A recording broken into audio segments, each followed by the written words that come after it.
Pessoal, bom dia. Bom dia.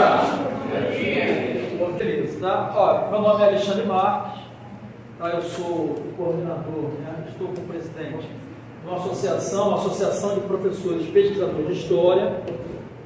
E essa atividade que vocês foram convidados pelo professor Marcelo e que o IFRJ está abrigando, o IFRJ Duque de Caxias, ela faz parte de um projeto aprovado por nós junto à Secretaria de Cultura e Economia Criativa do Estado do Rio de Janeiro. Então é um projeto financiado, é um projeto público, é um projeto com recursos do governo do Estado, tá?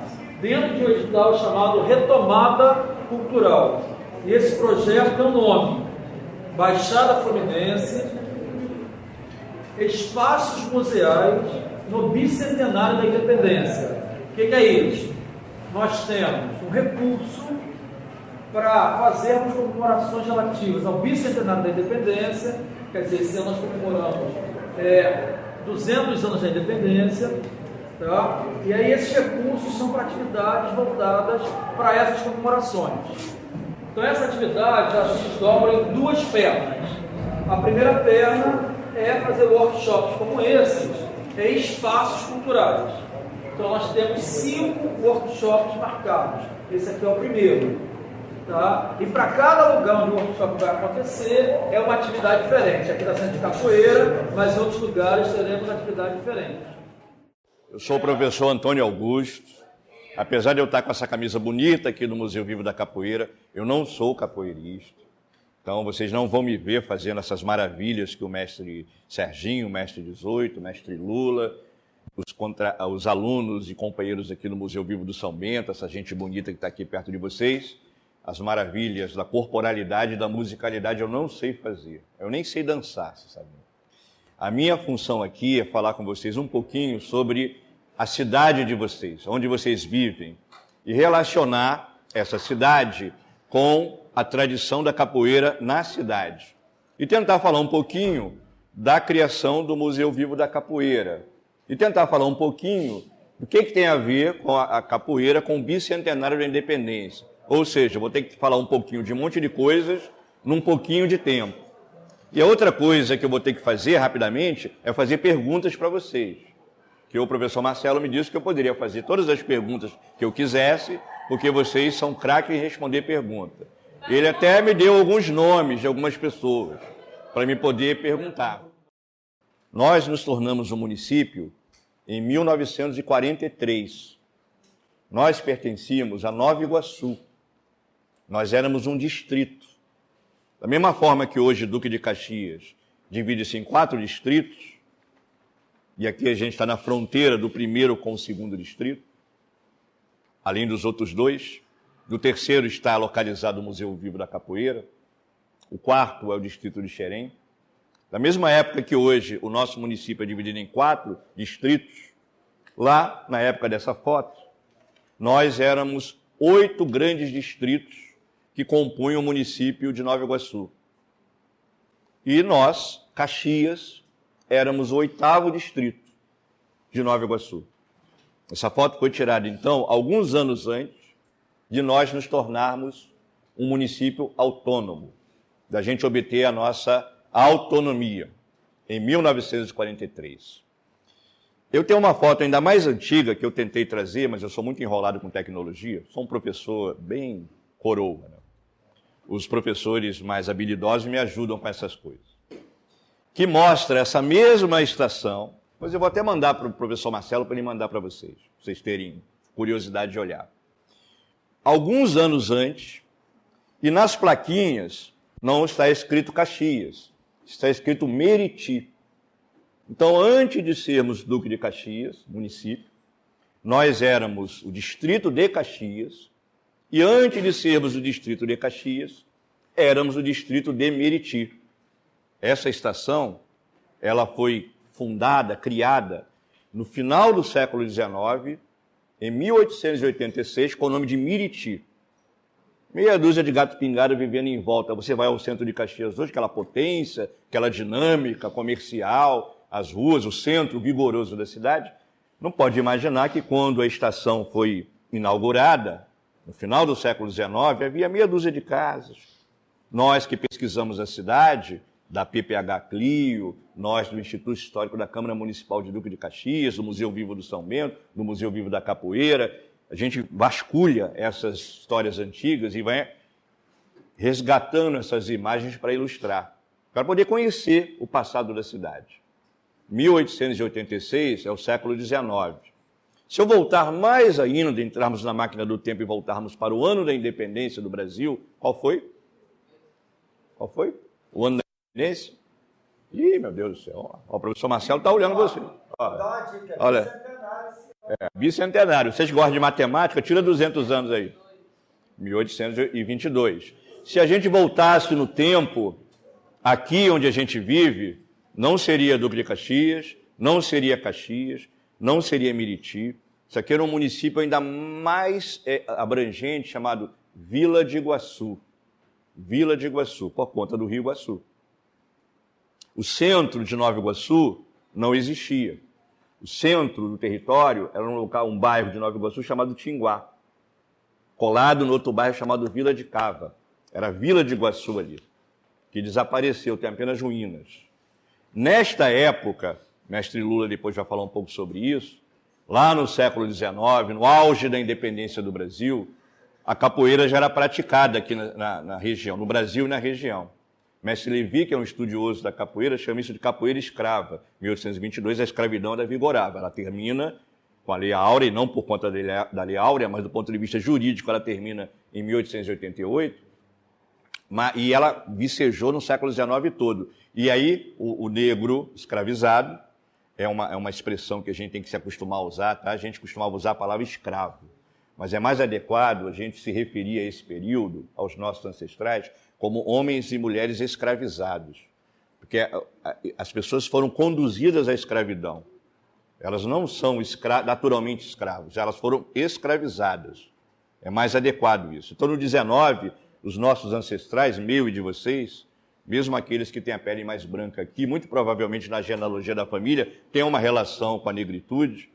Essa gente, no 19, que vivia no Brasil e vivia aqui na Vila de Iguaçu, já havia a prática da capoeira restrita aos momentos poucos onde o homem e a mulher escrava tinham algum tipo de momento para promover o seu lazer e a sua festa.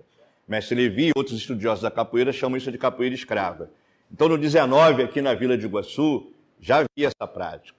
Então, éramos Vila de Iguaçu, o 19 avança, a gente chega no século 20, nos transformando em Nova Iguaçu, e aqui onde é Caxias, distrito de Miriti, distrito de Caxias e depois Duque de Caxias. Nós nos tornamos o município de Duque de Caxias quando aqueles que emanciparam o município resolveram homenagear o que consideravam seu filho mais ilustre, o Duque de Caxias. O Duque de Caxias foi homenageado com o nome da cidade porque ele nasce numa fazenda bem perto do Museu Vivo da Capoeira, no bairro da Taquara. Tinha uma de vocês que falava para mim que mora na Taquara. Estava conversando aqui no corredor, não sei se ela está aqui.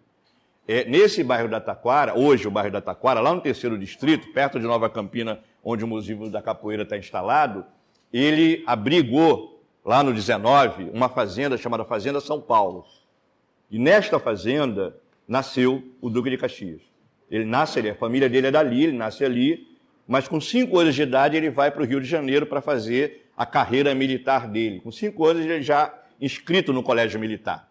Era uma tradição das famílias militares naquela época. Claro que ele não é militar, não é com 5 anos, ninguém pode ter uma formação militar, mas ele já é incluso na escola militar para seguir carreira como oficial. E aí a família vai para o Rio de Janeiro, vai fazer a vida no Rio de Janeiro, e ele faz a carreira militar dele até chegar à condição de Duque de Caxias. No século XIX, quando a gente deixa de ser distrito e passa a ser cidade, aqueles que emancipam a cidade resolvem batizar a cidade com o Duque de Caxias, fazendo essa relação. Pô, o cara nasceu aqui, vamos homenagear a cidade. É uma relação que eles escolheram fazer naquela época, que hoje em dia a gente discute um pouco, né?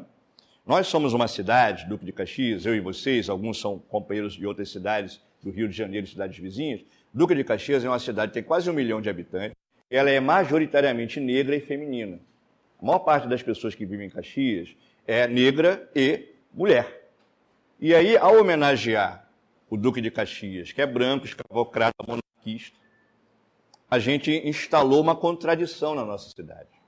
Toda a carreira militar feita pelo Duque de Caxias foi uma carreira militar que garante à monarquia do século XIX seus privilégios.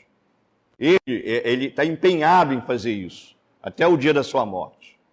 Ele é um líder militar e um líder político, senador da República, que usou todo o prestígio dele para a manutenção da monarquia e dos privilégios da monarquia e da escravidão. Ele é um escravocrata, ele é dono de escravos. E aí, anos depois da morte dele, nos anos 30, quando se resolve escolher um nome para batizar a nossa cidade, pelo fato dele simplesmente ter nascido aqui, esse nome é trazido para nós em homenagem a ele, em contradição com a nossa cidade. Nós não somos monarquistas, nós não somos majoritariamente brancos, e muito menos somos escravocratas. Né? E nós homenageamos um monarquista branco escravocrata. Eu sou professor de universidade, dei aula para a maioria dos professores de história dessa cidade, formei todos eles, 30 anos dando aula, na FEUDUC, que é a nossa vizinha aqui, na Unigran Rio. E os meus alunos no curso de história me perguntavam assim, professor, Duque de Caxias é um herói? Porque ele é tratado como herói, inclusive tem a 25 de agosto, né? Eu respondia, sim, claro que é um herói. Um herói, mas para quem? Para quem servem os heróis? Qual é o modelo dos heróis? Qual é o herói de vocês, meninos e meninas? Quais são os heróis que vocês têm como modelo de comportamento e de destino? Os heróis são isso, são figuras exemplares que se apresentam para nós como um modelo de destino. Então, que tipo de herói nos serve? Qual o tipo de herói que pode nos orientar as nossas lutas? Que tipo de herói pode servir como modelo de definição daquilo que a gente defende? O Duque de Caxias é um herói, mas para quem? Para mim não é. Para aquilo que eu defendo em relação à vida que a gente tem que viver, ele não é, mas de fato ele é para alguém. Então, cabe à cidade, cabe a todos nós discutirmos esses nomes e essas possibilidades. Porque os nomes, eles não são impossíveis de serem removidos. Eles têm uma história, como todas as coisas. Eu acabei de dizer, antes de sermos Duque de Caxias, éramos Meriti. Antes de ser Meriti, éramos Vila de Iguaçu. E quando éramos Vila de Iguaçu, nós abrigávamos aqui, à margem desses rios, como o que está aqui bem pertinho da gente, uma série de quilombos. Os quilombos, vocês sabem, né? São localidades onde o homem e a mulher escravizado buscam refúgio para a sua liberdade. O mais famoso deles, o Quilombo de Palmares, na Serra da Barriga, em Alagoas, mas aqui, em toda a Baixada Fluminense, dezenas de quilombos aqui, que foram reconhecidos há uns 20 anos atrás por uma pesquisa realizada pela Unicamp. Esses quilombos deram a esse local aqui um lindo nome de Campo Negro de Iguaçu, o local onde as nossas famílias, refugiavam-se em busca da liberdade. Então, se há luta pela liberdade aqui, por que o nosso território homenageia aquele que defendia a escravidão? São boas perguntas. Eu tenho vários nomes, eu fico até meio constrangido em falar. Eu gosto, por exemplo, eu gosto muito desse Campo Negro de Iguaçu, porque isso traria a lembrança da resistência negra e da presença dos povos indígenas, porque os primeiros moradores aqui do território eram os povos originários, os povos indígenas. Esses nomes que a gente lida com eles hoje, Iguaçu, Sarapuí, Miriti, Saracuruna, isso tudo é originário dos primeiros habitantes do nosso território, que são os tupinambás, que foram massacrados no momento em que os portugueses retomam a Baía de Guanabara, lá na fundação da cidade do Rio de Janeiro. Esses povos originários aqui do fundo, onde a gente vive, Caxias, Magé, à beira desses rios, eles lutaram ao lado dos franceses, os tais tamoios. E com a vitória dos portugueses, essa galera aqui ou foi expulsa, ou foi escravizada, ou teve que fugir para o interior, para os interiores do Brasil. Desapareceram os tupinambás que viviam aqui, mas deixaram os nomes. Esses nomes são reminiscências da existência dessa gente. E eu gosto de Campo Negro de Iguaçu, porque é Campo Negro de Iguaçu. Agora, pode ser que seja uma discussão desnecessária. Pode ser que o nome Duque de Caxias possa continuar a existir. Mas o importante é discutir sobre isso. Perguntar o porquê. Saber a razão do nome. Não apenas desse, mas de tudo com aquilo com que a gente lida. O que trouxe a unidade do Instituto Federal para cá? Qual é a razão dessa luta? Por que o terreno está sendo disputado por tantos interesses aqui em volta da gente? Que questões estão sendo discutidas em volta de vocês que podem impedir a formação de vocês ou pode fazer a formação de vocês avançar. Não basta apenas vir para a sala e ouvir as excelentes aulas dos professores do curso. É preciso conhecer o mundo que está em volta de vocês. Por isso que quando esse tipo de evento é trazido aqui para a escola, um evento da cultura popular brasileira, um evento da tradição da capoeira ligada à luta do homem e da mulher negra na história do Brasil, é importante a gente fazer essas relações. O que isso tem a ver comigo? Por que eu estou ouvindo o professor Antônio Augusto falando da história de Duque de Caxias? O que me serve isso? Toda vez que você acumula cultura, acumula informação, refletir sobre o mundo em volta de você fica melhor, fica mais fácil. Não vai consertar a sua vida no dia seguinte, não.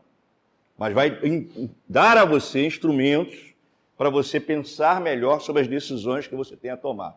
Decisões pessoais, decisões coletivas, decisões profissionais, decisões políticas. Quanto mais informação, quanto mais capital cultural, quanto mais informação cultural, econômica e educacional, mais recursos a gente tem para caminhar pela vida. Eu não gosto daquelas falas desses formadores de opinião que dizem assim, basta você ter força de vontade que você vai chegar lá. Há outras forças dialogando com você, queridos. A força de vontade é fundamental. Vocês estão aqui, jovens, empenhados em construir a sua carreira.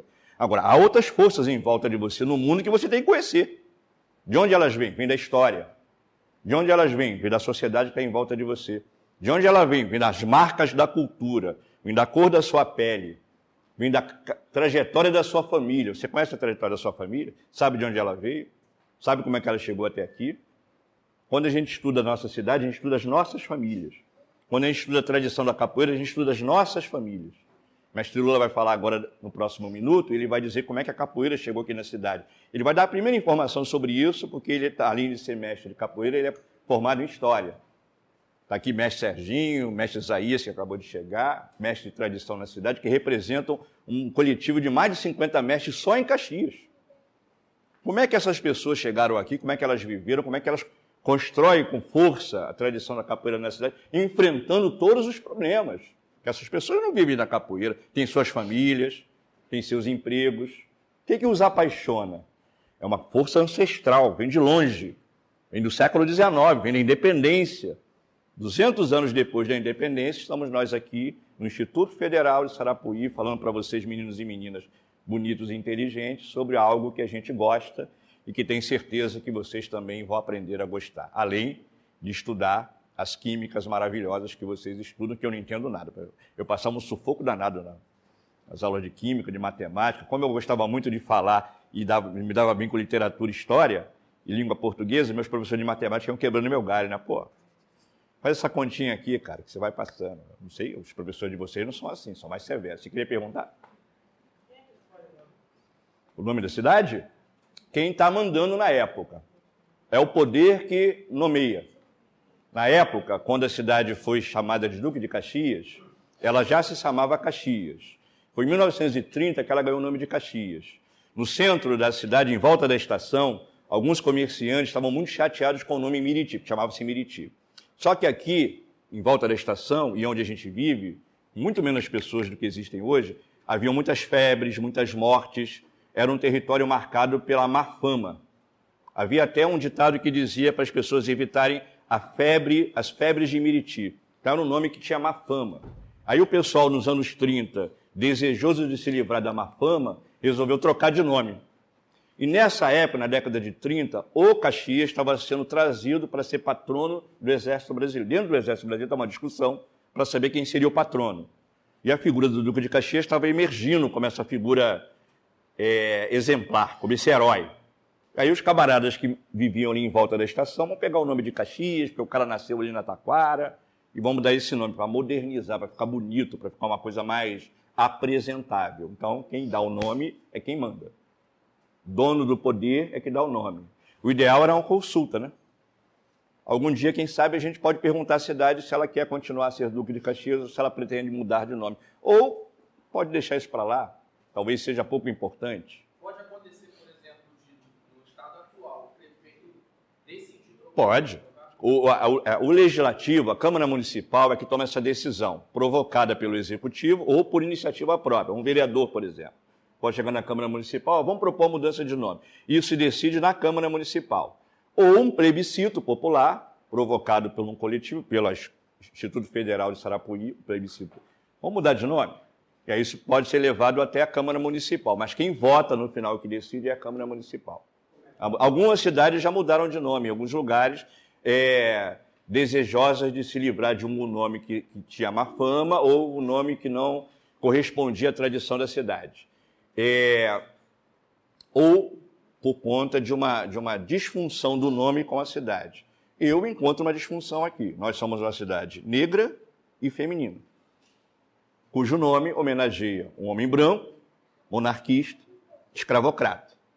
Quando eu falo isso para um público militar, eles ficam chateados comigo, mas é preciso que as pessoas entendam que as homenagens têm que ser dadas nos momentos adequados e em coisas adequadas. Eu perguntei uma vez para um grupo de amigos militares com quem eu estava conversando, qual o nome de um quartel que tem o nome de professor? Não tem. Todos os quartéis são batizados com o nome de generais, de capitães. Que legal, que bom, né? É importante, está dentro da tradição militar. Por que, então, que escolas têm que ter nome de militares? Né? Isso não é ruim, mas é a questão da tradição, da contradição. Não é que seja bom, que seja ruim. Então, discutir o nome da cidade leva a discussão para outras coisas. Não se resume apenas nisso. E para fazer essa discussão de forma severa, de forma profunda, é preciso conhecer a história da cidade.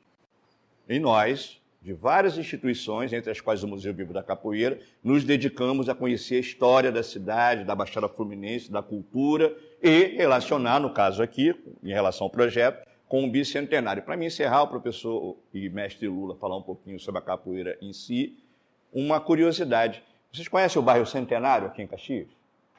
Quem mora aqui em Caxias? Quem mora aqui em Caxias? Vocês já ouviram falar nesse bairro? Vocês conhecem? Vocês sabem por que Centenário se chama Centenário? Tem a mínima ideia? 100 anos de alguma coisa. O bairro Centenário, o loteamento dele foi inaugurado em 1922. Foi inaugurado e oferecido à venda em 1922. E se chamou Centenário. Por quê? Por causa de 100 anos de independência. O bairro Centenário é uma homenagem aos 100 anos de independência, porque ele foi loteado e oferecido à venda em 1922. Cada bairro com a sua história. Nova Campina, por exemplo, onde o Museu Vivo da Capoeira se instala, é um bairro mais novo, dos anos 80, um projeto habitacional conduzido pelo governo de Leonel Brizola, financiado pelo Banerj, construção de várias casas e oferecido a funcionários e moradores de baixa renda. Os primeiros moradores foram esses, mas as contradições do bairro fizeram os moradores sair de lá, uma nova leva de moradores chegou, e o bairro tomou outro rumo. Cada bairro com a sua história. Vocês conhecem a história dos bairros de vocês? Você mora onde, senhorita? Qual bairro? 25 de agosto. É fácil saber porque 25 de agosto é 25 de agosto, né? Você já reparou que ruas e praças ali tem tudo a ver com o nome da história do Duque de Caxias. É um bairro muito novo também, dos anos 60. Os bairros mais velhos de Caxias são aqueles que estão do outro lado da estação, Danilo Peçanha, são os mais velhos. O Centenário está por ali. O 25 de agosto do lado de cá é bem novo, dos anos 60. Era uma fazenda chamada Fazenda Macieiras. Mas eu vou conversar com o professor Marcelo com calma, combinar com ele algumas aulas sobre a história da cidade e vir aqui para a gente conversar com mais calma. Porque o mestre Lula tem que falar um pouquinho e o professor de história fala pra caramba e ele queria fazer uma pergunta. Fala. Os 25 de agosto ele foi batizado em homenagem ao Duque de Caxias nos anos 60. É um bairro muito novo, talvez seja um dos bairros mais novos da cidade. 25 de agosto é o dia do nascimento dele. Bom dia a todos e a todas. É uma imensa satisfação estar aqui com vocês, dialogando, falar um pouco da capoeira da cidade de Duque de Caxias. Eu me chamo Luiz Carlos Terra Maciel, mas dentro do mundo da capoeira sou conhecido como Mestre Lula. Apelido esse que eu não ganhei dentro da capoeira. Eu adquiri esse apelido já de família. Vovó já se foi, colocou esse apelido, então quando eu já chego dentro da capoeira, eu já chego já com o próprio apelido. Faço parte também da PPH Clio. Hoje estou à frente, juntamente com o mestre Serginho, como presidente do Museu Vivo da Capoeira, e o mestre Serginho é o vice-presidente do Museu Vivo da Capoeira, localizado no 3º Distrito, na cidade de Caxias. Eu tenho uma imensa satisfação, honra de estar aqui do meu lado, aqui o meu mestre, me formou em 2019, diga-se de passagem, que fazendo levantamentos, fomos levantados como mestre de capoeira dentro do museu. Aqui na cidade fomos o primeiro a se tornar o mestre de capoeira dentro do Museu Vivo de São Bento, onde que a gente vem desenvolvendo o nosso trabalho, que acontece todos os sábados. Mas o que eu trago para vocês aqui hoje é a capoeira, como é que ela chega dentro do município de Duque de Caxias. Ela chega na década de 60, por nordestino, ela não chega aqui por uns cariocas, por outras pessoas.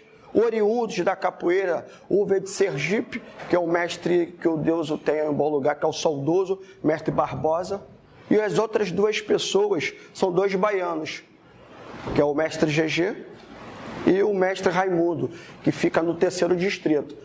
E vou pedir para fazer uma provocação a vocês. O mestre Raimundo, ele não aprende a capoeira na Bahia, ele aprende a capoeira aqui no Rio de Janeiro.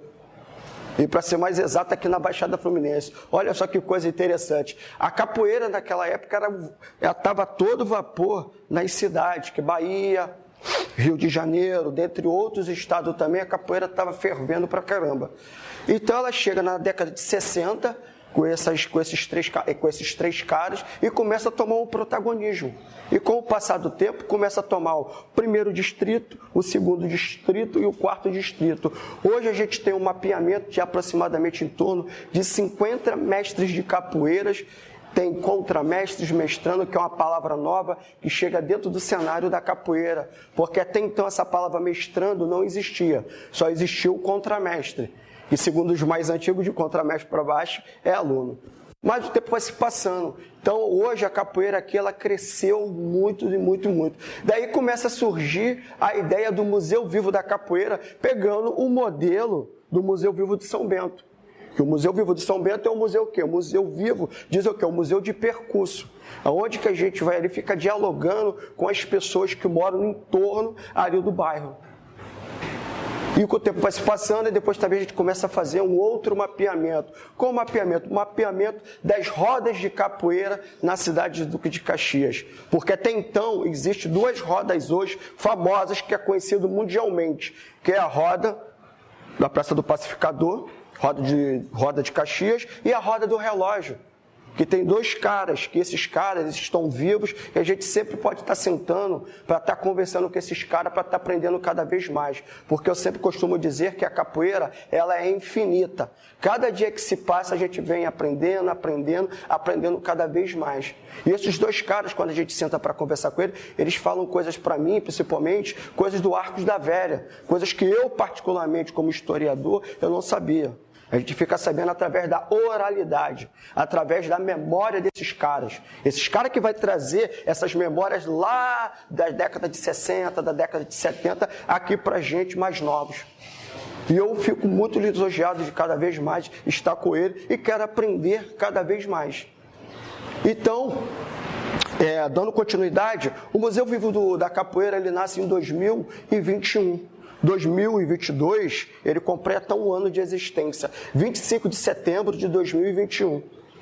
Devido a essas correrias que vem acontecendo, que todos vocês sabem, a gente não conseguimos fazer nada. Tivemos essa pandemia que atrapalhou muito os nossos projetos. Eu, por exemplo, estou com os meus alunos ali, que é o Museu Vivo de São Bento, que a gente já tem quase 2 anos que a gente não faz atividade nenhuma com eles. Agora que nós retomamos o trabalho com a capoeira, que é o quê? É o batizado, é a troca de graduação para eles. Tem alguns que já estão 2 ou 3 anos sem estar fazendo o batizado, sem estar fazendo a troca de cordas. E esse ano a gente está com ideia, mas aí eu conversando com o professor Antônio Augusto, conversando com o meu mestre, a gente está pensando em deixar para o ano de 2023. Por que isso? Porque o ano de 2023 a gente vai estar fazendo uma big festa dentro do Museu Vivo de São Bento. Porque ali foi onde que eu me formei, então eu conversando com essas pessoas, eu quero anualmente estar fazendo um evento ali. E fora o circuito dos biribaus, que a gente está indo para a 3ª edição.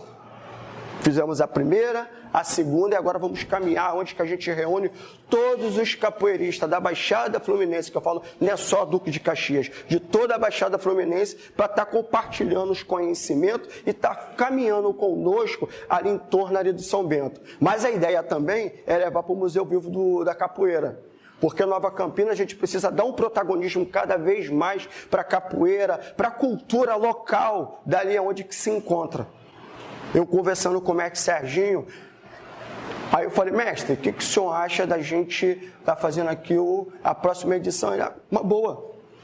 Porque a gente precisa apresentar o bairro Nova Campina para as outras pessoas, para os novos calouros que estão chegando, para os mestres que vêm de outras cidades, até mesmo de outros estados. Porque a capoeira ela nos proporciona isso, a conhecer outras culturas, a conhecer outros mestres fora do estado. E a gente sempre, quando a gente vai, a gente leva e a gente traz também para estar apresentando para os nossos alunos.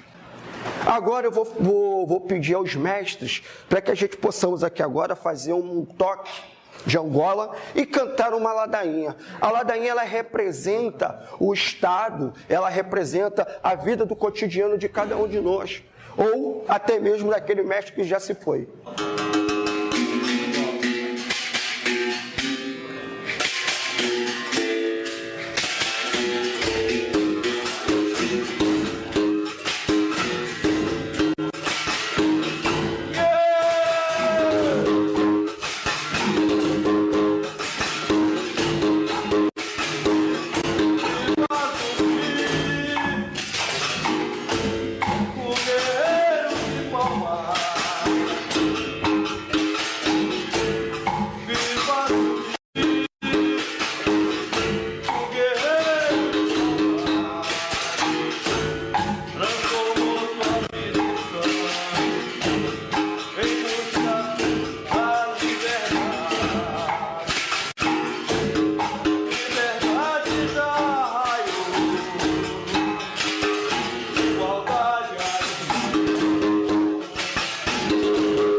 Viva meu Deus, camarada.